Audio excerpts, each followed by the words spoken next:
Journey into space. The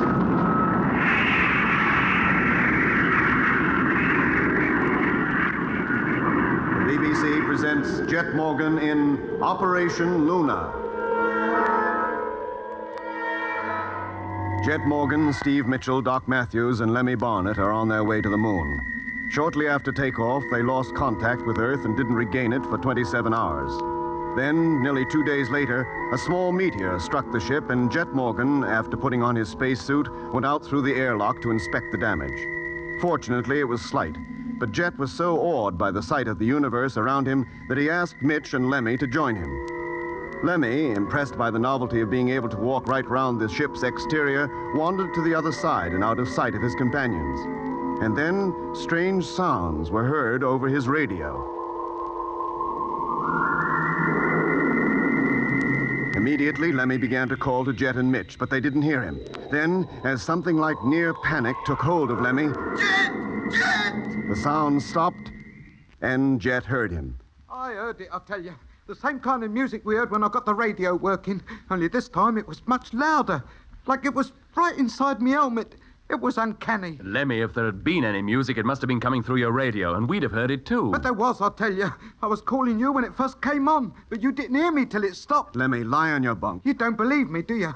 None of you believe me. We do believe you, Lemmy. Now, come and lie down. You believe me, don't you, Doc? You heard that music coming over the radio, didn't you? I wasn't out there, Lemmy. Hey? I was here, in the ship. What's happening to him, Mitch? What do you think's happening to him? I told you, he's unstable. A psychological misfit. Oh, you're not going to bring that up again. If Lemmy says he heard a strange noise, he heard it. Then why didn't I hear it? Why didn't you or Doc? Doc wasn't outside. How could he? Well, he was listening to us, wasn't he, on the ship's receiver? That and our personal radios all work on identical frequencies. If there'd been anything to hear, at least one of us would have heard it. He must have imagined it. Be careful what you're implying, Mitch. What other explanation is there? Well, how should I know? Anything could happen out here, anything. Radios could play tricks. The ship's, Lemmy's, anybody's. Maybe there's some kind of radio wave we know nothing about that can only be heard out here in space. Ah, piffle. Oh, trouble with you, Mitch, is you won't believe in anything that can't be proved. All right, now break it up, you two. Lemmy's upset enough without you discussing him like he was a mental case. Yes, Doc, you're right.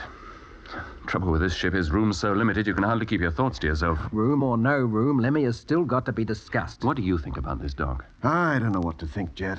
At first, I was inclined to agree with Mitch. Say, Lemmy's imagining things. And who could blame a man for that out here? But Lemmy's not that type.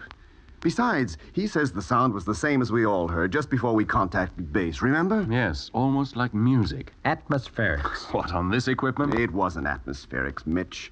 That radio picked up something, no doubt about that. It was too strong, too pure to be atmospherics. You mean it might have been transmitted? Could have been. You'll be saying it came from the moon next. Why not? There's no life on the moon. How do you know? Have you been there? Oh, for heaven's sake, Jet, what's got into you? Any elementary textbook on astronomy will prove there's no life on the moon. Will it also tell you what lies on the other side of the moon? Well, of course not. No man has ever seen it.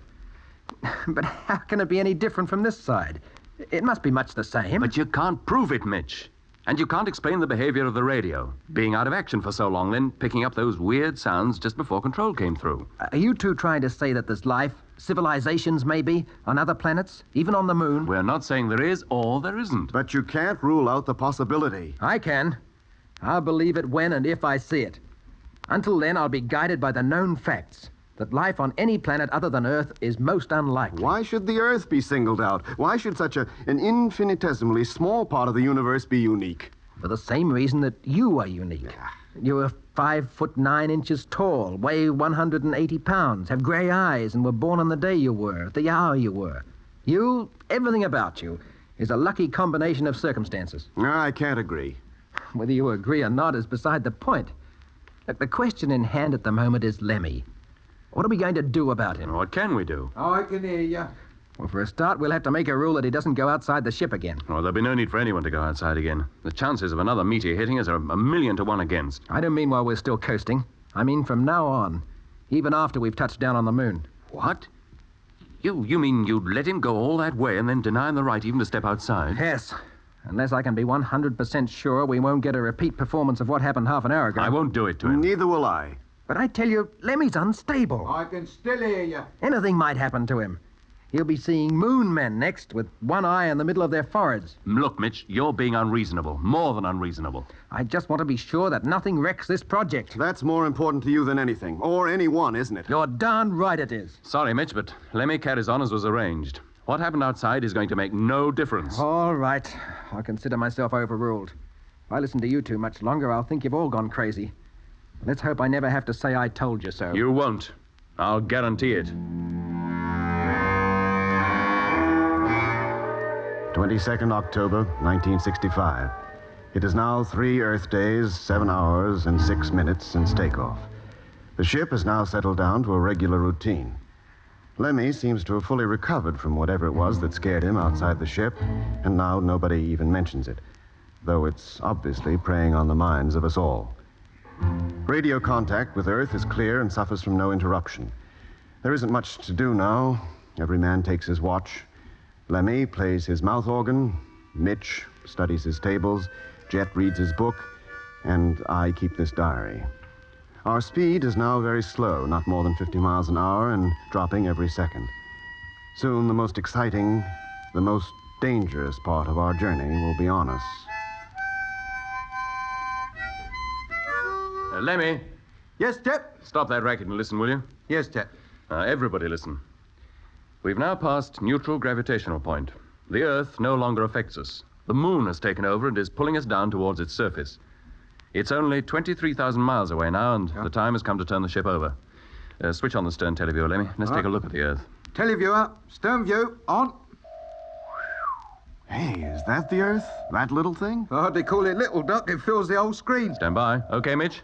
Okay, Jet. Doc? Yeah, okay. Lemmy? Okay. Number 1 gyro. Number 1, contact.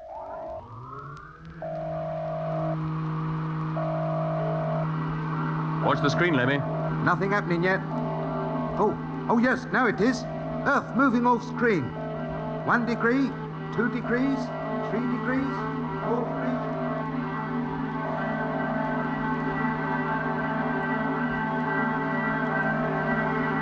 Any sign yet, Lemmy? Not yet. Oh, yes, here she comes. Limb of the moon now visible. Getting bigger.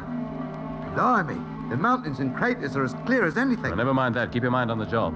+1, 1.5. Stand by, Doc. 2, Yeah, whenever you like. 2.5, +3, 3.5, +4. Number 1 gyros. Cut. +5, +5, 5.5, +6. We're going to turn too far. Stand by for counteraction. +7. Number 2 gyro. 5, Ready. +8, 8.5, +9, 9.5, +10. Number 2, contact. 10.5, +11. Stabilizer, stand by. 11.5, Standing by. Stabilizer, now. 10.5, 10. Dead on. Number 2 gyro, cut. Steady she goes. Okay, that's it. Now leave the stabilizer on for a while, let's be sure. Still steady, on course. Cut it now, Doc. We're okay. Well, that's that. Easier than I thought. Lemmy, call up base. Tell them the ship has been turned over and that we're now falling towards the moon.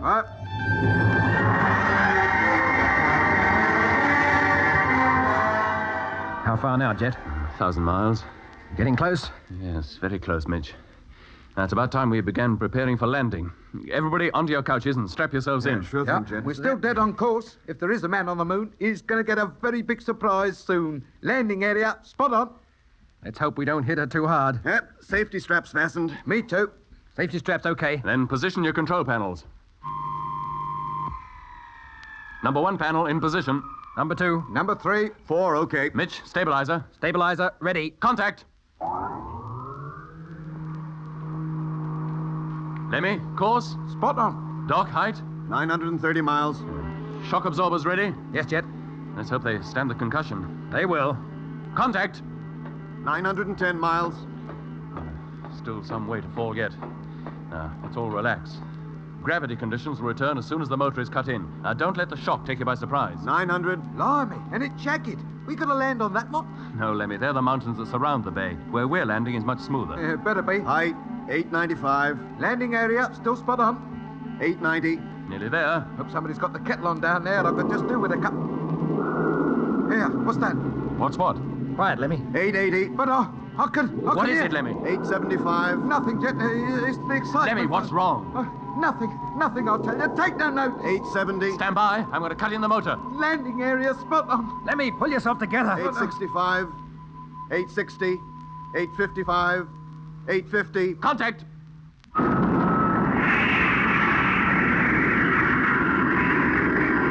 Jet.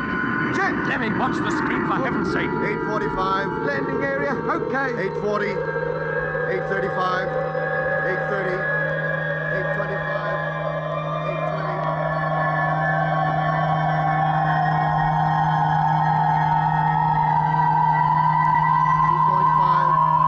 2.25. Height 2 miles. We're nearly there. Here she comes. This is it. Hold tight. Cut the motor. Everybody all right? Okay, Jet. Okay. Lemmy? Okay. Gentlemen, we're on the moon.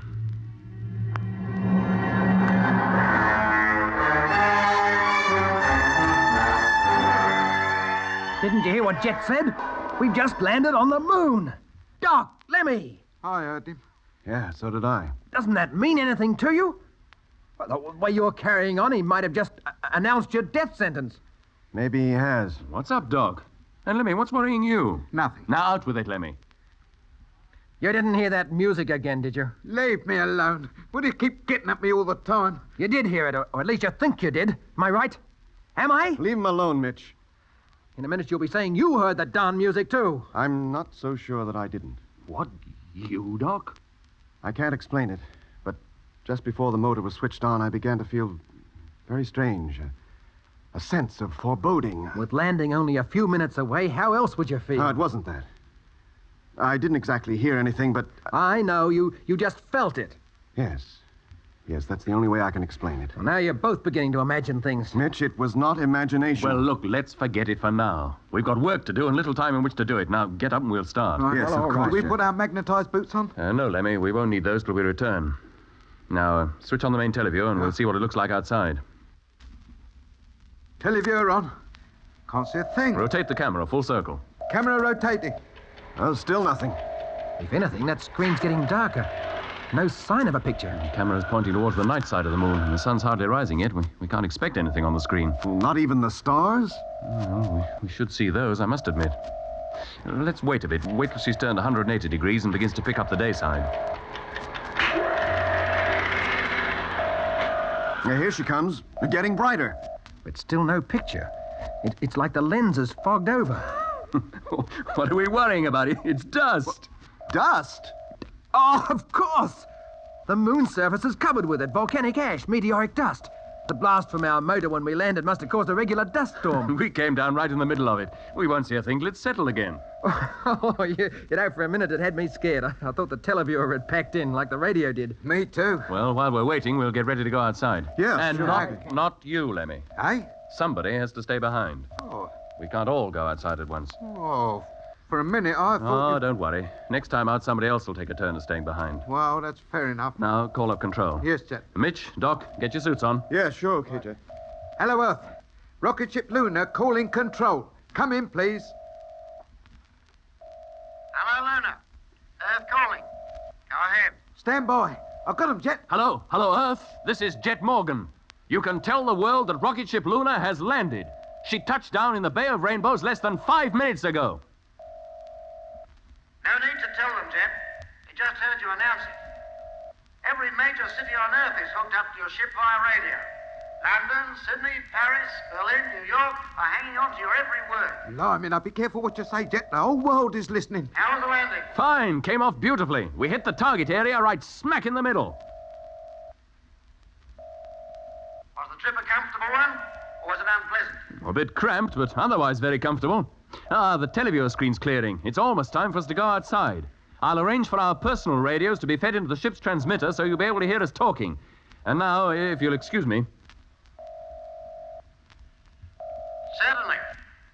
And that, ladies and gentlemen, was the voice of Jet Morgan, captain of the first spaceship ever to land on the moon. As you heard, he and 2 other members of his crew are at present preparing to go outside. Hello, Earth. Can you hear us? Yes, Lunar? We're in the airlock now and the door is opening. In just a few seconds, we'll have our first close look at the moon's surface. And there it is. Good heavens. How does it strike you, Jeff? Any different from what you expected? No, not really, but it's so difficult to believe we're actually here. It's so bleak. Not a tree, a blade of grass, nothing. Nothing but rocks, craters, cracks, and rugged mountains. More rugged than anything you'd ever see on Earth. And the sky is black, an inky black, and the sun a brilliant globe. The barrenness is hard to believe. Not the slightest sign of life anywhere. Nothing but the rocks and dust glaring in the sun. And deep black shadows which are sharper and harder than any seen on Earth. And there's little variation in color. It's almost a monochromatic world, like an old-fashioned sepia photograph. Except that instead of browns, the colors range from, ash gray to dirty yellow. Can you see the Earth? No, we won't see it until we've left the ship and have climbed down onto the moon's surface. Put out the ladder, we'll go down now. Ladder. Contact. How's that? Fine. All right, Doc. You first. No, Jet. Let Mitch go. Oh, no, Doc, we made a deal, remember? Yeah, I know we did, but I'd like it to be you just the same. But why? Look, without you, there'd be no ship, and none of us would be here. Now, get going before I change my mind again. Thanks, Doc. Won't forget this. Well, here I go.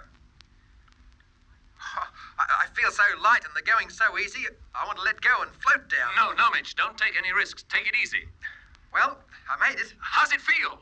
Fine, except that I'm ankle deep in dust, and hey, be careful how you walk. The ground's full of cracks and mounds. I don't think there's a really flat spot anywhere. Down you go, Doc. I'll be right behind you. I can see the Earth now, Jet. Come on, come and look. Give us a chance to get down first. It's so easy to walk. Everything seems so light. I feel like Samson. Hello, Earth. We can see you now. A great ball in the sky, about 4 times the size that the moon looks from the Earth. And like the moon, the Earth is passing through a phase. Less than half of it's illuminated. Can you make out the seas and the continents? Africa and Europe are facing us now. Most of northwest Europe appears to be covered in cloud, but the British Isles seems to be enjoying a spell of good weather. We can just make out the outline. The colors on the Earth are brilliant. Blue seas, green and brown land areas, yellow deserts, and glaring white clouds. The color contrast between the Earth and Moon is amazing. The Earth's a beautiful planet. Beautiful. Well, if you can see the British Isles, they should be able to see you.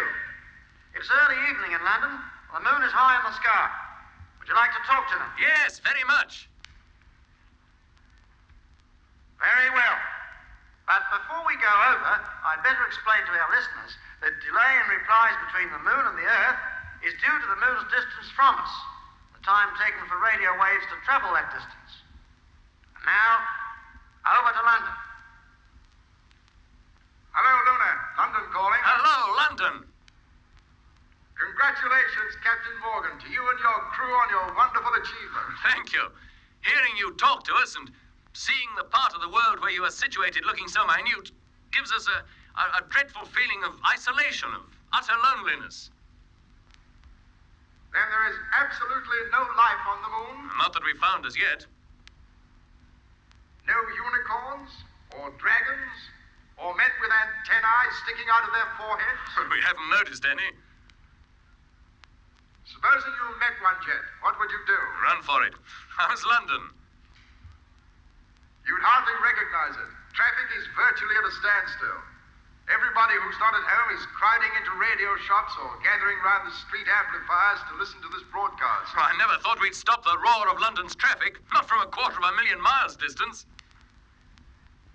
Well, you have, Jet. The whole United Kingdom is with you up there, in spirit at least.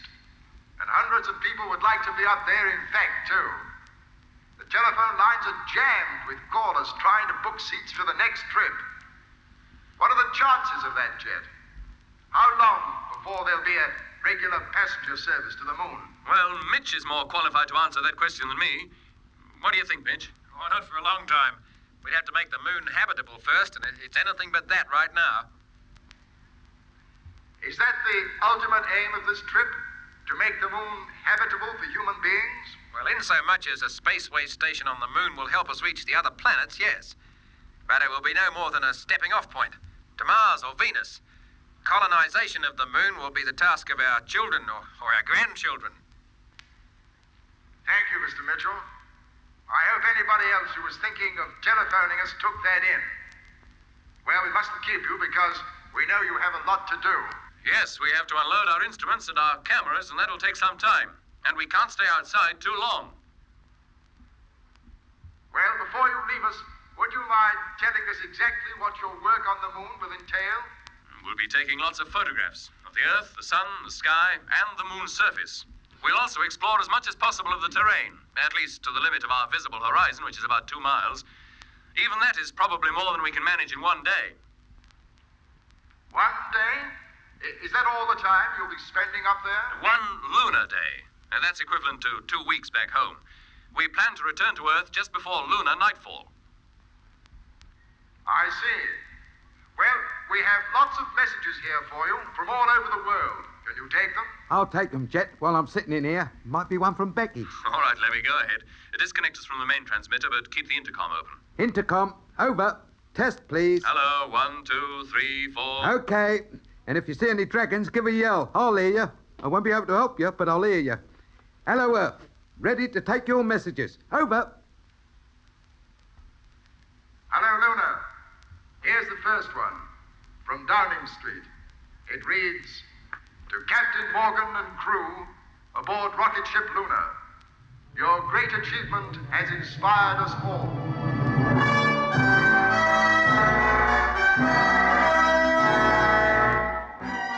It is now 3 Earth days since we landed on the moon. Everything is going well. At the moment, Jet, Mitch, and Lemmy are taking the photographs and digging out specimens of lunar soil to take back home with us. Up to now, we have found no evidence whatsoever that there is, or ever has been, any kind of life on the moon. It is a completely dead world. Time you went back, Mitch, and let Doc come out. Okay, Jet? Lemmy and I'll wait here. When he gets out, we'll continue towards the little crater a couple of 100 yards ahead. Right. Periodically, the voices of Mitch, Lemmy, and Jet come over the intercom as they talk to each other through their personal radios. Every word they say is recorded, for the construction of the spacesuits does not permit the wearers to write their observations. Lemmy is in high spirits. A few hours ago, he discovered that the low gravitational pull on this dead world allows him to jump fantastic heights. He cleared a rock formation of at least 20 feet and would have tried higher objects if Jet had not stopped him. The risk of accident is too great for that kind of game. Any damage to his spacesuit, a sudden leak and consequent drop of air pressure could mean almost instantaneous death. Hello, Doc. Mitch calling. Oh, hello, Mitch.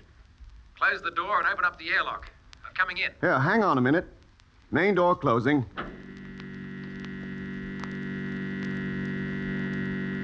How you doing? Same as usual. Photographs, surveys, specimens. Be glad to get indoors. It's hotter than an oven out there. Airlock filling. Stand by. If it gets much hotter, we won't be able to work. We'll have to pack it in.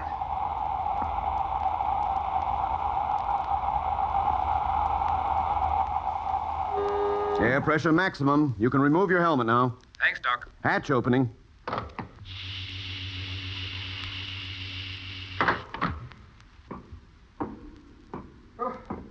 Thank goodness for a breath of cool air. Anything to report? No. What have you been doing with yourself? Oh, keeping up my diary. Maybe you should put your mind on modifying these spacesuits. Huh? Find some way of getting rid of the moisture. I'm ankle deep in perspiration. Nothing much I can do about it now, Mitch. It'll have to wait till we get back home. Well, get down into the torture chamber and I'll let you out. Yeah, okay. Jet and Lemmy are waiting for you 200 yards north of the crater. Think we'll find anything interesting in there? Well, maybe. Who can tell? With luck, we might find some of that minute plant life they told us to expect. I doubt it. Okay, Mitch. You can close the hatch. I'm all set. Here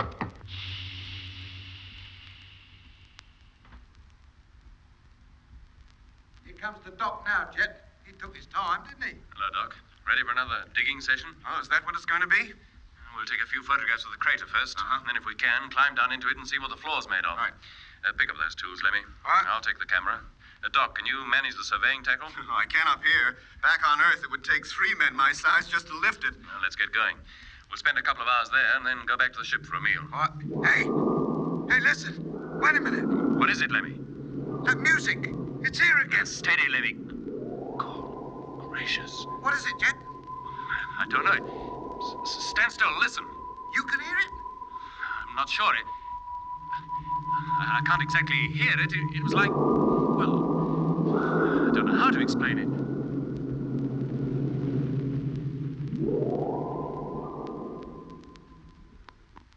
It stopped now. Wasn't exactly like last time. Not so loud, but just as creepy. It sends shivers down my spine. Scares me stiff. Did you hear it, Doc? Yes, Lemmy, I did, and it...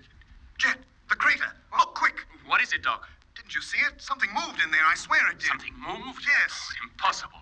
Did you see anything, Lemmy? No, Jet. I wasn't looking. Well, whatever it was, I only caught a glimpse of it, but it was there, I tell you. Lemmy, Doc, you wait here. I'll go and look. No, Jet. There is nothing on the moon that can move of its own free will. Then why can't we all go? No, Lemmy, you and Doc wait here. If it's all right, I'll tell you, then you can come on. Hello? Hello, Jet, what's the trouble? I wish we knew, Mitch. We heard that noise again. Not just Lemmy this time, all three of us. Did you hear it? No, I didn't. Are you sure you did? Of course I'm sure. And on top of that, I saw something move in the crater. Ridiculous. I tell you, I saw it, Mitch. Just Hey, go... Doc! What? Where's Jet? What? Not a second ago he was standing on that crater's rim. Now he's not. He must have fallen in. Hello, Jet. Jet, Doc calling. Can you hear me? Jet! Yeah. He doesn't answer. Let's get over there. He must have hurt himself. Quick. If he's punctured his suit, he's as good as done for. Now, can you see him, Lemmy? He must be lying somewhere on the crater floor.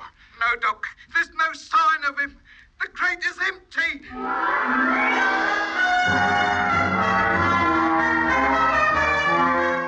You have been listening to episode 2 of Journey into Space with Andrew Foles as Jet Morgan, Alfie Bass as Lemmy, Guy Kingsley Pointer as Doc, and David Williams as Mitch. Other parts were played by John Casabon and Alan Keith.